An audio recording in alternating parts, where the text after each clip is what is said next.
even in these trying times, he has never lost his positivity and his leadership. Ron Bellamy with us here on the MegaCast. He's the head varsity football coach for the West Bloomfield High School football team, but also a teacher as well. Coach, thank you for being with us here on the MegaCast. Thank you for having me. I'm excited to be here. And congratulations on your win this past weekend, and our fingers crossed for an even bigger win this Saturday at Ford Field. Oh yeah, what a great game! What a great football game last Saturday against Belleville, and we were super excited to be Ford Field bound and playing for a championship. With that, Coach, I have to say, did you think you would even get to the playoff game? Given all of the events that have unplayed this year, the stop, the start, the stop, the start, what did that do to your teammates mentally? It's one thing in the beginning of the season, but the playoff season has been a challenge in itself as well. Yeah, it was mentally exhausting for players and coaches. It was one of those things where throughout the football season when we played in the fall, a lot of the kids struggled making the transition from online school, and now you're adding football to it. And, we're telling kids they can't hang around their family members and, different things of that nature. So it was a struggle, but I'm super proud of the kids that persevered and they're here now. But I was very optimistic, throughout the season that we could get it done. And then once we shut down the first time, I lost a lot of hope. I'll be the first one to tell you, but nonetheless, we made it through. It was quite the game. I'm not a sports person, but it was a close game. It was a great game. What did that do for the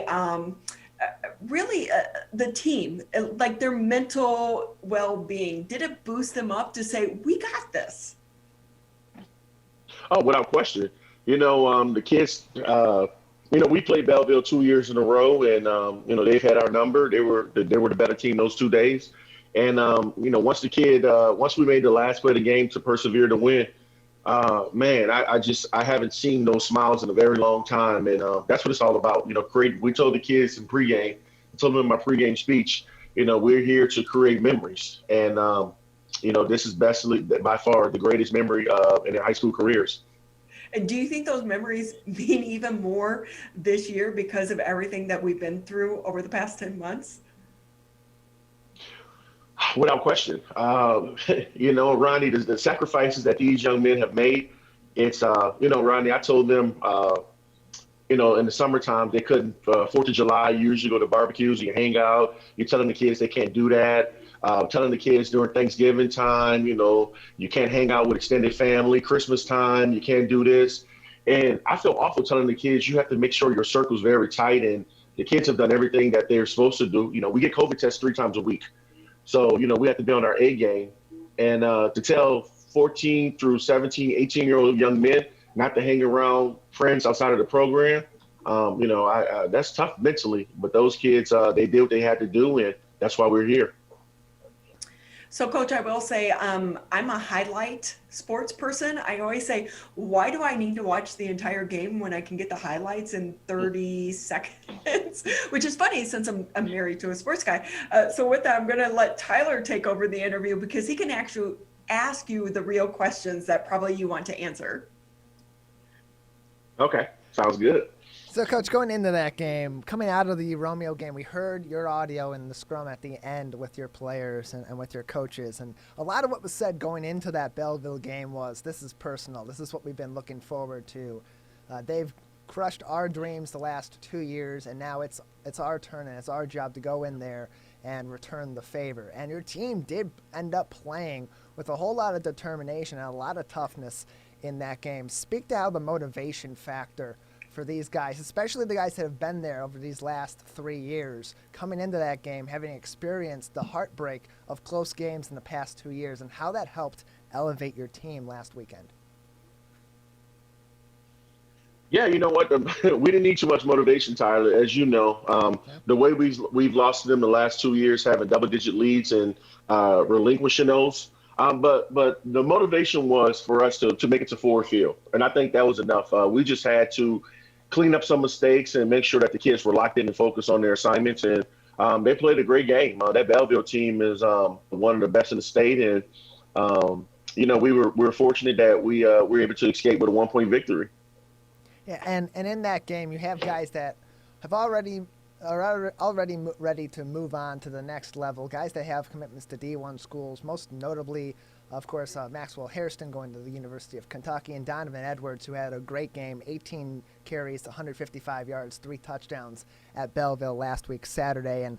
And speak to his leadership, to Donovan's leadership, because he does go down in that game with an ankle injury and still comes back a few plays later and is still playing with a head of steam, as he always does, whether it's the first down of the first game of the year or the state championship game. Speak to his leadership and how that trickles down to the younger guys on the team and elevates everybody and helps everybody elevate each other as we get further on into the season and now go into a state championship game. Yeah, Donovan is one of the greatest players that we've ever had at West Bloomfield in the history of West Bloomfield high school football. Obviously I've only been in West Bloomfield for 12 years, but I feel very strong making that comment. But Donovan is the area I think that he's flourished the most is his leadership. For 17-year-old kids, man, it's everyone looks at the athletic ability, you look at the talent, and I look at those traits that he's developed, and that was able to carry our team to victory on last Saturday. He actually didn't have an ankle injury. He was cramping up, and he had full body cramps, and him and Dylan Tatum were having the same thing. And he overcame that. He fought through it, and it's going to have to take something very extreme for him not to be on that football field. And, he's the heart and soul of our football team. He's the leader. This is his second state championship game that he's playing in, and I wouldn't trade him for anyone.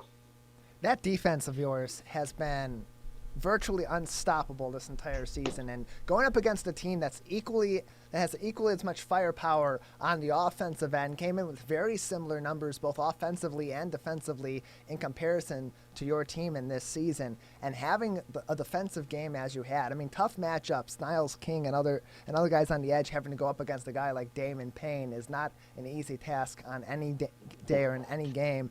And especially as we saw on that last play in double overtime, they got great pressure on Christian Dureed, who's a great quarterback in his own right, a state record holder, and came up big to ultimately lead to that final play going in your favor and sending your team to the state championship.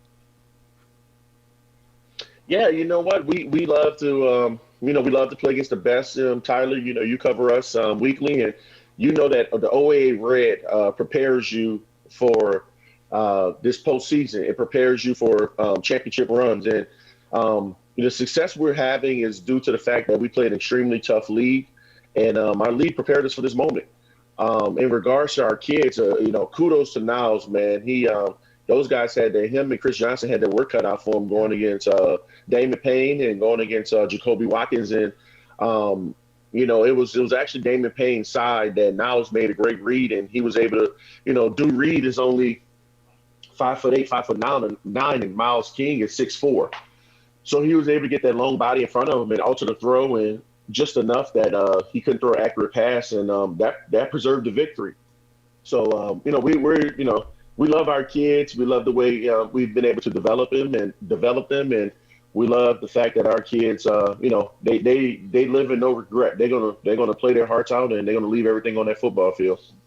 This weekend coming up at 1 o'clock on Saturday, you're going up against another incredible team, very similar to yours, very similar to Belleville's, an undefeated team in Davison, the Davison Cardinals, for the Division I state championship. What should people in West Bloomfield coming into this game know about that Cardinals team, and what can they expect for our Lakers to be matching up against on Saturday?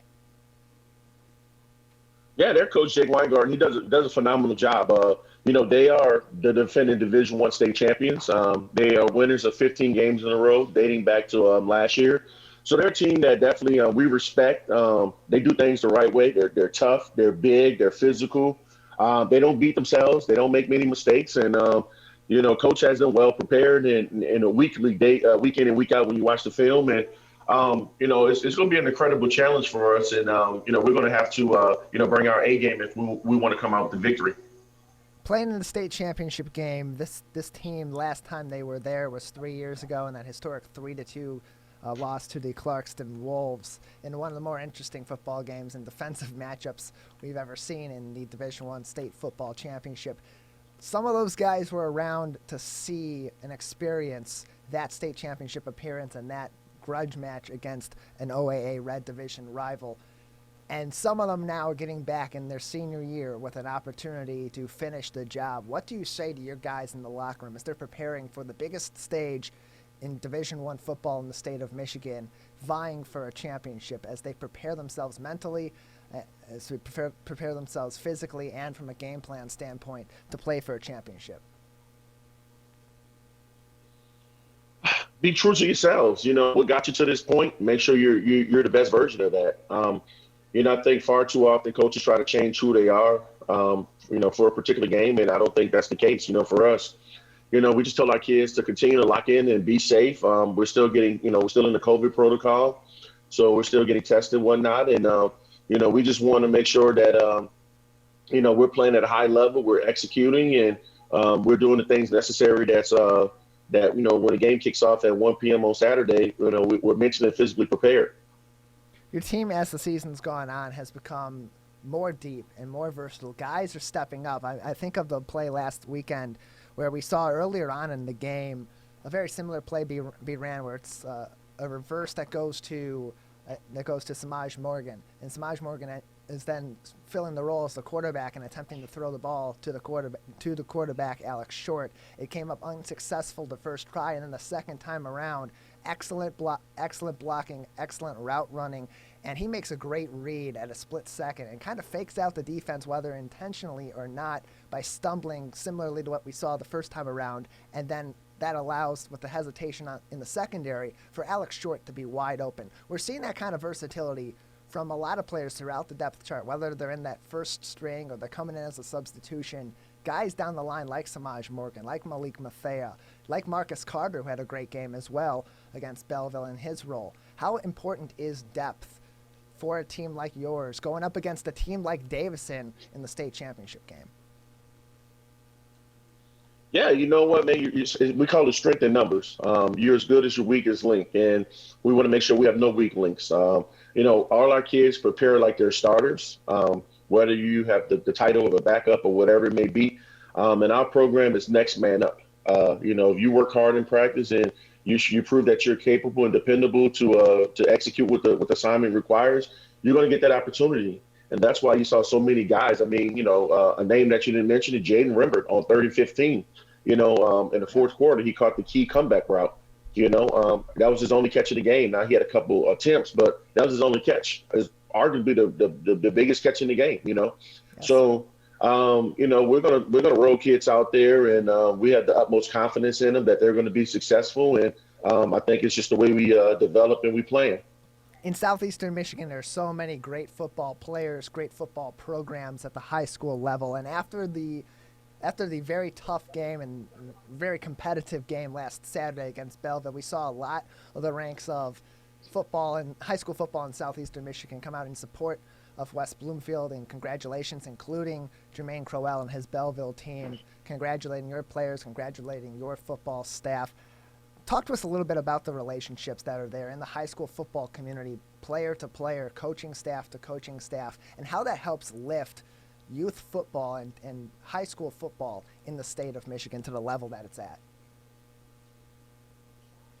Yeah, it's it's a brotherhood. Football is, I'm biased in making this comment, but I think football is the greatest sport ever created, simply because it's the life lessons and the game. It's the most team-oriented sport that you can possibly play, and there's a lot of factors that go into it, and one of those things is relationships, and when you start doing things the right way and your heart's in the right place, then people start acknowledging that. And I think my relationship with Crowell at Belleville, Coach Jermaine Crowell, is it's a strong one, simply because we both have the same creed, and we're doing this for the kids, and the kids see that. When the kids see that there's a level of respect amongst coaches, then the kids start to respect the players more and more. And you can see that after our game against them, where their kids were crying their eyes out, and our kids were there to console them. That's the culture that we want to build in our program. That's what we want to be known as. A program where it's built on integrity and character, and our kids have done a great job of displaying. They did a great job displaying that on Saturday. Coach Bellamy, we thank you for being with us today, and we congratulate you and your team on getting to the state championship game. We hope to have a very good game on Saturday. We will have that, of course, broadcast here on Lakes FM. Before we let you go, anything else that you'd like to say about your team, about this opportunity coming up on Saturday? Yeah, I just want to thank, a lot of times we don't think, you think about coaches and players, but I just want to say thank you to our supporting staff, our administration team at the high school, our parents, the sacrifices they've made. I want to thank our athletic staff. I see Michael here, thank you. And, thank our trainer, Amy. It's important that you have those people in the background, that people don't understand how important it is to make sure that these kids are on the mend when they're injured, get them back on the field as quickly as possible. And, you're able to help, with the production of our team. So, I want to make sure that we publicly gave them some love, and because they're equally as important as the players and the coaches. So thank you all that, share those responsibilities with us. We love you and we're grateful for you.